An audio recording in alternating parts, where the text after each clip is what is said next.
Welcome to my channel. So today we will discuss about bone health. और ये bone health females के लिए बहुत ज्यादा इंपॉर्टेंट है। इसका ध्यान रखना बोन्स का मेल्स के लिए भी बहुत इंपॉर्टेंट है, बट फीमेल्स के लिए एट सर्टेन एज यानी आफ्टर क्रॉसिंग 40 और 45 और 50 it is very important to take care of your bone health. Why? देखिए, बोन हेल्थ ऐसी है कि अगर हमारी बोन्स अच्छी होंगी, हेल्दी होंगी, तो हमारा एंड तक जो लाइफस्टाइल है, हमारा जो लिविंग है और जितनी फिजिकल एक्टिविटीज हम परफॉर्म कर सकते हैं, उतनी ही हमारी मेंटल हेल्थ और हमारी फिजिकल हेल्थ अच्छी रहेगी।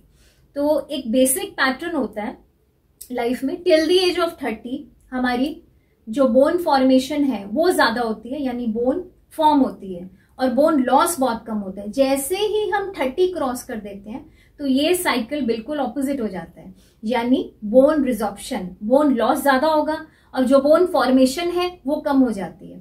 तो इस केस में बिल्कुल साइकिल ऑपोजिट होने से अक्सर फीमेल्स के केस में देखा गया है, जहां पे मेंस्ट्रुअल साइकिल रेगुलर नहीं है, हार्मोनल इश्यूज हैं, पीसीओडी है, ओबेसिटी ज्यादा है, थायराइड है, डिप्रेशन है, या कुछ ऐसी मेडिसिन हैं जहां पे भी बोन हेल्थ उनकी बहुत ज्यादा अफेक्ट हो जाती है। और खासकर जो सेडेंटरी लाइफस्टाइल फॉलो करती हैं और जिनकी किसी तरह की भी कोई भी फिजिकल एक्टिविटी नहीं है, वहां उनकी बोन हेल्थ बहुत ज्यादा अफेक्ट हो जाती है, even at the age of 40 और 45।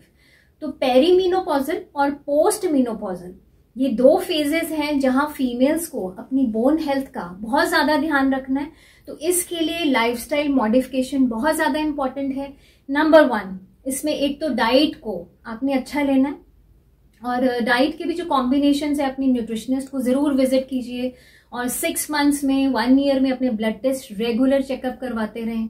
और जितने भी हॉर्मोन्स के टेस्ट हैं आफ्टर क्रॉसिंग सर्टेन एज, उनको करवाना भी जरूरी है अगर आपके कोई इश्यूज हैं उससे रिलेटेड।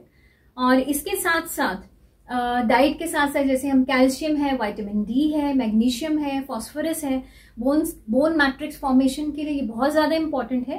पर इसके साथ साथ फिजिकली एक्टिव होना पेरीमीनोपॉजल स्टेज में और पोस्ट मीनोपॉजल स्टेज में वो भी बहुत ज्यादा इंपॉर्टेंट है, क्योंकि जब हम स्ट्रेंथ ट्रेनिंग करते हैं, वेट्स उठाते हैं, स्ट्रेचिंग करते हैं या सिंपल वॉकिंग भी करते हैं, तो हमारी उससे बोन डेंसिटी इंप्रूव होती है और हमारी बोन हेल्थ बहुत अच्छी होती है। इनफैक्ट हम सर्जिकल केसेस के बाद भी देखते हैं, जैसे कुछ पेशेंट्स हैं उनकी नी रिप्लेसमेंट होती है, स्पाइन सर्जरीज होती हैं, जितनी भी सर्जरीज होती हैं उसके बाद जो सर्जन्स हैं वो जल्दी से जल्दी रिकमेंड करते हैं कि पेशेंट अपना नॉर्मल लाइफस्टाइल पे जल्द से जल्द आए।